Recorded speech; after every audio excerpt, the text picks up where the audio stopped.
ഈ പടം വരുന്നുണ്ട് എന്നുള്ള ആൾക്കാർ അറിയിക്കണം എന്നുള്ള ഉദ്ദേശം തന്നെയാണ് ആ പാട്ട് ഉണ്ടാക്കിയത്.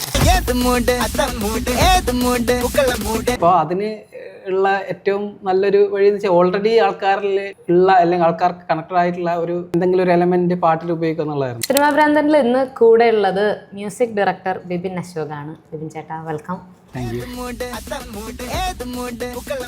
എങ്ങനെയായിരുന്നു സാഹസത്തിലേക്കുള്ള ഒരു സാഹസം? ആക്ച്വലി മന്ദാകിനി കഴിഞ്ഞു. മന്ദാകിനിയുടെ വർക്ക് കേട്ടിട്ടാണ് ഇതിൻ്റെ ഡയറക്ടർ കോണ്ടാക്ട് ചെയ്യുന്നത്. കോമഡി കുറച്ച് ബുദ്ധിമുട്ടാണ് ശരിക്കും. കോമഡിക്ക് പ്രത്യേകിച്ച് BGM ചെയ്യാൻ അത്ര എളുപ്പമല്ല. അത് പാളാൻ സാധ്യത ഭയങ്കര കൂടുതലാണ് കോമഡിക്ക് മ്യൂസിക് ചെയ്യുമ്പോൾ.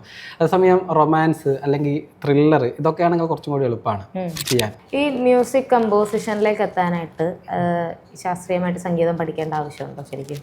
ഇല്ല. അതിന് ഏറ്റവും വലിയ എക്സാമ്പിൾ ആണല്ലോ ഞാൻ ശാസ്ത്രീയമായിട്ട് പഠിച്ചിട്ടില്ല.